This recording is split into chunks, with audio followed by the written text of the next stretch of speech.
Good morning, all of you. This is the second video of your first chapter, reproduction in plants. Plants में reproduction बहुत तरीके से होते हैं. There are so many different ways of reproduction, but the plants most of the times they grow from seeds. वो seeds से ही grow करते हैं. And in this topic, the second video, we will come to know about the different agents जो help करते हैं seed dispersal में. Seed dispersal means जब seeds अपने parent plant से scatter away हो जाता है, यहाँ वहाँ फैल जाता है और फिर उससे नए plants reproduce होते हैं. And that happens with the help of some agents. The agents which help in the dispersal of seeds. The first one is dispersal by wind. Okay, हवा से. सीड्स जो होते हैं, बहुत सारे सीड्स ऐसे होते हैं, दोज आर वेरी लाइट, बहुत हल्के सीड्स होते हैं और वो बहुत दूर दूर तक विंड के हेल्प से और फैल जाते हैं.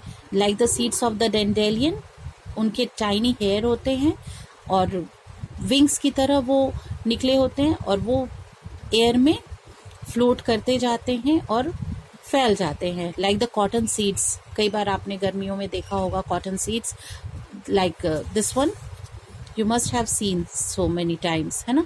आपके घरों के आसपास या आपके घरों में भी विंड के साथ आ जाते हैं. So it's all by the help of wind. ये सीड्स होते हैं और जहाँ फिर ये मूव करते रहते हैं, यहाँ वहाँ फैल जाते हैं और उसके बाद नई जगह पे सेटल होकर के और फिर वहाँ पे नए प्लांट्स प्रोड्यूस होते हैं.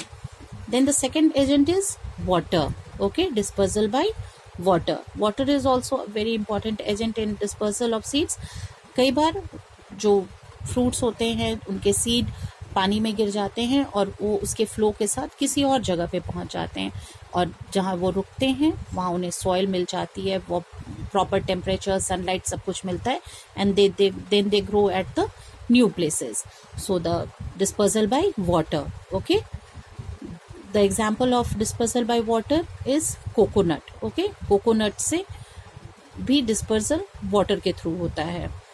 And a ripe coconut falls into the sea and is carried far away. जो पका हुआ कोकोनट होता है वो गिर जाता है सी में और फिर पानी के साथ फ्लोट करता हुआ बहुत आगे तक निकल जाता है. Then dispersal by animals. Okay, animals and human beings also help in seed dispersal. They like to eat some fruit. They take away the fruit to different places.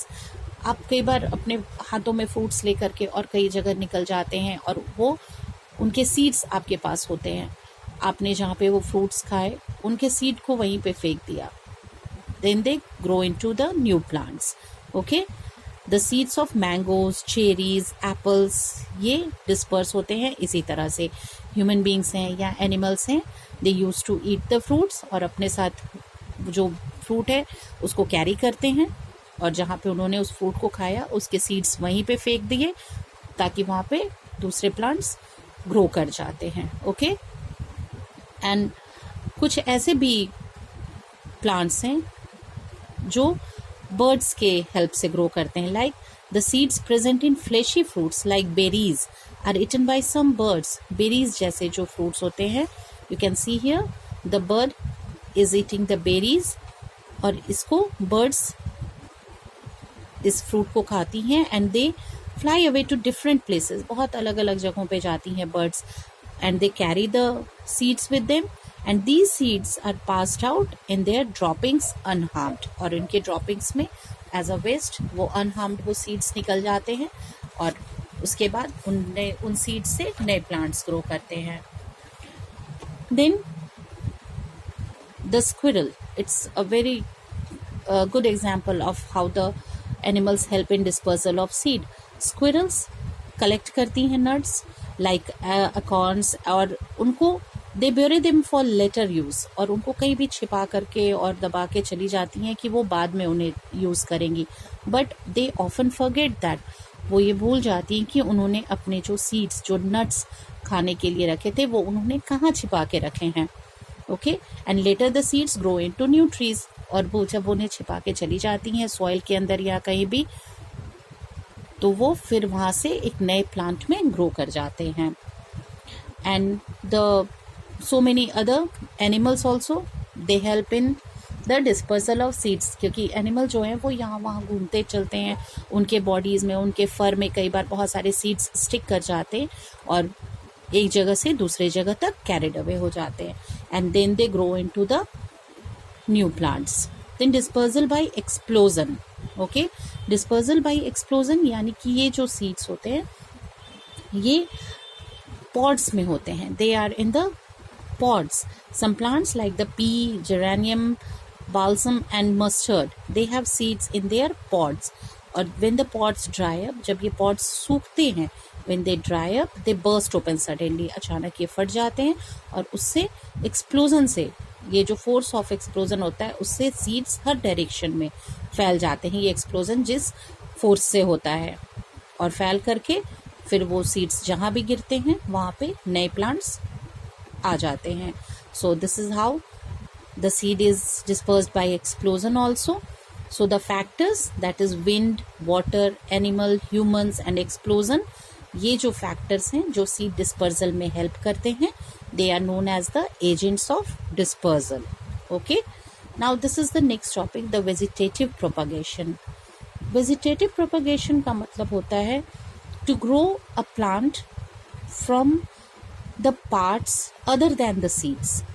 Plant के ही सीड्स को छोड़ के किसी और पार्ट के help से नए प्लांट्स को ग्रो करना. Okay, to reproduction of plants from parts other than seeds is called vegetative propagation. Okay, vegetative propagation दो तरह का हो सकता है. First, the natural vegetative propagation, that is from underground stems and from bulbs. Underground stems में like they are the potato, ginger etc. They are the underground stems. और इनके जो birds होते हैं, जो eyes होते हैं, पोटैटो के ऊपर आपने देखे होंगे ना, छोटे छोटे eyes होते हैं, birds होते हैं, उन्हें eyes कहते हैं. और ये जो eyes होते हैं इनसे shoots grow करते हैं. अगर आप पोटैटोज को कुछ दिनों के लिए छोड़ दें घर पे डैम्प एरिया में या ऐसे भी, तो उनसे छोटे छोटे ग्रीन ग्रीन शूट्स बाहर आने लगते हैं, and that grow into the new plants. Okay, so the birds on the potato called eyes, and कुछ दिनों बाद अगर उन्हें छोड़ दिया जाए तो उनसे shoots grow करते हैं, and then that grow into new plants. Okay, and then the second one is from bulbs. What are bulbs? They are the underground stem with fleshy leaves. Underground stem होते हैं fleshy leaves के साथ, like the onion, daffodils, tulip. इन सब में underground stem होते हैं जो बिल्कुल fleshy होते हैं और ये इसी bulb के help से reproduce करते हैं. Then the next is from runners. जो स्टेम्स होते हैं कुछ प्लांट्स के जो बहुत ही वीक होते हैं, वो बहुत ज़्यादा ग्राउंड पे सीधे सीधे ग्रो करते हैं, वो बहुत स्ट्रॉन्ग उनके स्टेम नहीं होते हैं. They are called the runners. Okay, runners are very weak, tiny roots होते हैं उनके फ्रॉम द रनर्स, और वो जहाँ भी ग्राउंड को टच करते हैं. और ये these are the examples, they grow on the ground, and जहाँ भी ये कनेक्शन में आते हैं with the parent plant, breaks and a new plant grows. Okay, ये इनके छोटे छोटे रूट्स इनमें बने होते हैं रनर्स में, और इन्हीं से फिर नए नए प्लांट्स ग्रो करने लगते हैं. Then the other is from leaves. पत्तों से भी रिप्रोडक्शन होता है प्लांट्स में. That is the bryophyllum is the example of that. The some plants grow new plants from the edges of their leaves. जो लीव्स के एजेस होते हैं, यू कैन सी हियर, इनके एजेस पे स्प्राउट बनते हैं. Okay, and the sprout leaf plant, this is the bryophyllum, and the elephant ear plant, begonia, they grow birds on their leaves. ये जो ग्रो करते हैं इन्हें birds कहते हैं, और जब ये birds ग्राउंड पे गिरते हैं, सॉइल में जाते हैं, तो फिर इनसे न्यू प्लांट्स ग्रो करते हैं. तो that is the another way of reproduction in plants, and this is from the other parts of the plants. Seeds को छोड़ के प्लांट के दूसरे पार्ट्स से ये रिप्रोडक्शन हो रहा है. Okay, that is the part of the natural vegetation. Now the second one is the artificial propagation. Okay, artificial vegetative propagation through cutting, grafting and budding and simple layer. पहले क्या करते हैं, cut करते हैं stem के एक part को. Okay, and then like this they are done. It is used for growing the rows. इसके स्टेम के एक पार्ट को कट कर दिया जाता है जिसमें बर्ड होता है and cut off from the parent plant. Then cutting is planted in such a way that the bud remains above the ground. और फिर इस कटिंग को इस तरह किया जाता है कि ये ग्राउंड से ऊपर हो, जो बर्ड इसमें बनी हुई है, जो बर्ड आई हुई है इस प्लांट में, वो ऊपर रहे इससे. And then the second one is grafting and budding. Grafting and budding means इसको single bud is joined into the stem of a plant that has roots. It is commonly used to produce fruit trees. इसको यहाँ से cut करते हैं और दूसरे plant के साथ इसको, जहाँ पे ये इसका बर्ड निकला हुआ है, उसको यहाँ पे हल्का सा कट करके दूसरे प्लांट के स्टेम में और यहाँ पे फिक्स कर दिया जाता है. Then it grows into a new one. Okay? फिर यहाँ से इससे एक नया प्लांट ग्रो कर जाता है. And then the last one is simple layer. Okay, it is used for shrubs where cutting and grafting are not possible. Shrubs में cutting और grafting नहीं कर सकते हैं क्योंकि ये stand हो नहीं पाएंगे. In this method a lower stem is selected. ये lower stem, जो stem इधर नीचे की तरफ आया है, उसे select करते हैं और फिर एक sharp object को use करते हुए इसको by removing the bark, इसको यहाँ से remove कर दिया जाता है. And this position of stem is buried in moist soil. और फिर इस एरिया को मॉइस्ट सॉइल में डाल करके रख देते हैं. It's buried into the moist soil. With time ये धीरे धीरे क्या होता है, इसमें रूट्स ग्रो करने लगते हैं. ये जो एरिया ग्रूव है जो सॉइल के अंदर है उसमें रूट्स ग्रो करने लगते हैं. And then the rooted stem is separated from the parent plant. इसका एक अलग ब्रांच लेते हैं और इसको सॉइल के अंदर ग्रूव कर देते हैं. It's buried under the soil.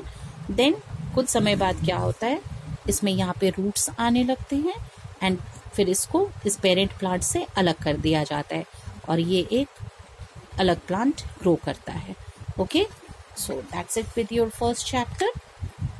Go through the videos and do all the back exercises and question answers which are given to you. Okay, thank you.